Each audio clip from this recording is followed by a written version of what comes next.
Mr. Speaker, I rise to support this motion that the Senate of the Republic of Kenya should adjourn. And in fact, I'm just nearly coming short of saying this House and government should be dissolved. Because we have failed and we are cowards, let us not lie that we are not cowards. Mr. Speaker, what is leading this country right now are citizens' assemblies. Recently, there was a citizen assembly through the space of Twitter, or X. It brought about over 1.2 million people to listen. This country, Mr. Speaker, is going through a crisis that is unheard of. This is a crisis, it is a fire that has been lit up by the IMF, and we know very well that IMF does not put out fires in countries, it leads them. Mr. Speaker, the only thing that makes sense today is for us to be with our citizens and try to demystify what is happening in this country. Mr. Speaker, my colleague has spoken here, Senator Omogeni, and he has pointed out the lack of respect to the rule of law by this parliament, because the National Assembly is part of this House, where the National Assembly is amending 3 pieces of legislation that are supposed to be considered by both houses, and nobody gives a hoot in hell about the consequences. This House sat, amended the Housing Act, proposed, by then it was a housing bill, and made sure that what was being put out there, that we are building houses for the poor, those houses cannot be sold. Now, through a miscellaneous amendment, or through the Finance Act, or the Finance Bill, the National Assembly comes in and removes that, because you don't care. Mr. Speaker, some of us are being bashed outside. I am personally being bashed outside because of miscommunication. Mr. Speaker, there was a conflict of interest bill which was brought into this House.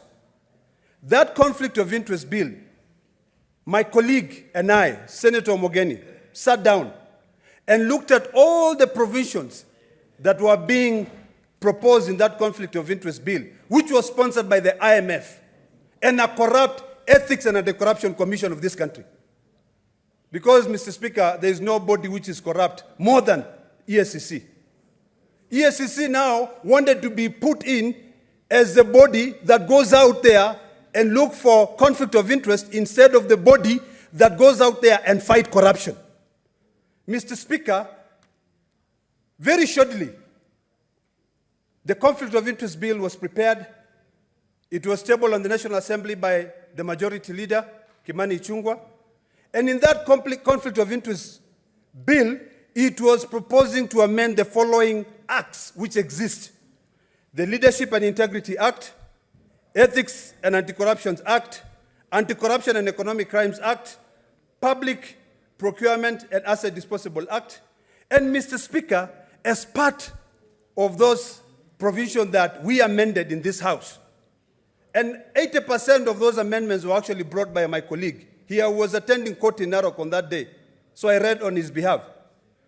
The one which was really vexing, Mr. Speaker, and it is important that people know out there before they just come out and shout, was in the definition of a relative. And I want to read what the definition of a relative was. Mr. Speaker, before I even read what the definition of a relative was, that bill which was being brought here was being rushed hurriedly. The only thing we could not do was actually to reject that bill. And I now stand corrected. We should have actually rejected it in the first place. Mr. Speaker, the definition of a relative, and it is important that we read, was that it means a person who is related to a public officer by birth, marriage, common law, partnership, adoption, or affinity, and includes a public officer's father, mother, son, daughter, brother, sister, uncle, aunt, great aunt, great uncle, first cousin, nephew, niece, husband, father-in-law, mother-in-law, son-in-law, daughter-in-law, stepson, stepdaughter, stepbrother, stepsister, half-brother, half-sister, or who is the grandfather or who is the grandmother of the spouse or of the public officer. Mr. Speaker, why on earth should a relative of mine be punished because the citizen of this republic saw fit to put me in this house? A step sister-in-law should not be allowed to do business with the government just because Ledama Lekena has been elected in this house. That is ludicrous, Mr. Speaker.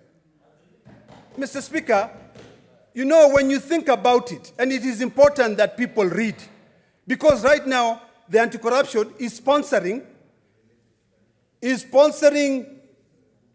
articles in dailies to say we are being pushed out. And we know, Mr. Speaker, that the anti-corruption is the most corrupt body in this country. Most corrupt body in this country. Governors are swimming in wealth. They are buying properties. Cabinet secretaries are making billions, Mr. Speaker, on a monthly basis by taking bribes simply on issuing licenses. You issue a license and you are told, pay X amount of money.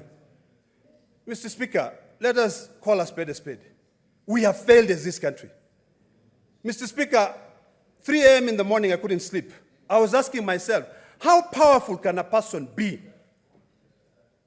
such that over 200 members of parliament who are elected by people to come and represent them cannot reason. They cannot use their medulla oblongata. They just go in as like sheep. They follow. They cannot ask, what are the consequences? What are the unintended consequences? Mr. Speaker, what am I going to be doing in this house? Today, I am mourning a young man from Narok County who was shot outside this parliament. This young man,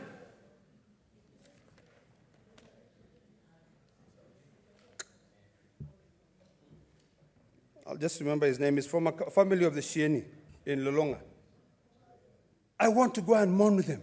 I want to go and listen. In fact, what we should do, Mr. Speaker, is that if we care about this country, we should be joining the Gen Zs on the streets and fighting for their rights. We should be joining the Gen Zs because we have failed. You know? But people don't care. We just want to line our own pockets. We just want to appear as if we are important. We are not important.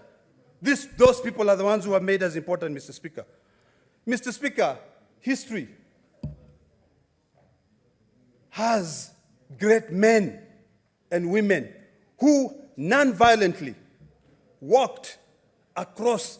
Gandhi and his supporters walked for 240 days until they won. Mr. Speaker, in the US, Martin Luther King, the great march, they walked, and today we can see results. What stops us from doing that? We sit here and we lie to ourselves that we can be able to make a difference. Yet, nowadays we worship our party leaders, we worship the party line, we cannot remember that the people are the ones who have brought us here. So, Mr. Speaker, I want to plead with my colleagues that it is time that we join the citizen assemblies. It is time that we ask ourselves whether we really understand the phrase that power is transient. We are acting as if we will be in these seats forever, for the rest of our lives. What happened yesterday, Mr. Speaker, sir, should be a wake-up call to the citizens of this country. We should all remember that we are here for a very short time. You know, what shocks me, Mr. Speaker, is that what is this thing that really pushes the president so much when blood is pouring out there to want this bill to be passed? You know, what is it? Instead of us saying, and thank you, Senator Chute, for asking a very good question that all of us are asking. Instead of us fighting corruption, going after corrupt cabinet secretaries, going after corrupt governors, we are here trying to overtax citizens. Mr. Speaker, the population of this country, 70% are Gen Zs. I'm a Gen X. I should be joining them, and I want to join them to be able to go out there and fight for these rights. Because we don't care, Mr. Speaker. We don't care. We're just busy lining our own pockets. It is sad, Mr. Speaker. So, Mr. Speaker, I want to correct out there. I proposed amendments to the conflict of interest bill because it was barring the whole clan, the whole citizens of Kenya, from doing business with the government. It was amending legislation which already provide that. It was being engineered by the Ethics and Anti-Corruption Commission so that they can find many loopholes of getting money. In Masai, we say, emala. You know, you have that gourd. Then you decide to open that gourd and the insects goes in when there are so many other avenues. We can easily do the right thing. This parliament can be able to check whether there is any conflict of interest. But we should not punish every other citizen.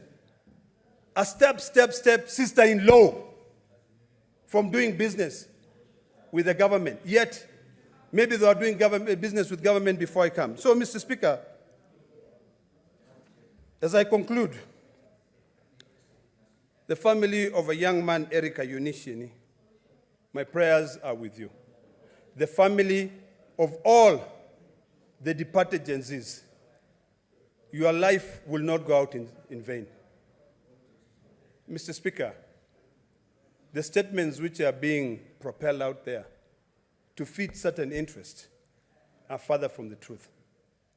These men and women yesterday, young men and women, were marching in the street to fight for their rights. Unarmed, Mr. Speaker. It is hard out there. So I want to beseech you, my colleagues here. This house is supposed to be a house of union. This house is supposed to be a house that brings sanity. Right now, even if we sit here and burn the midnight oil, there's nothing we can be able to do. Because we are being spoken to there, it gets into the left ear, and it pops out of the right ear. Maybe sometimes because we are enticed. Mr. Speaker, I plead with my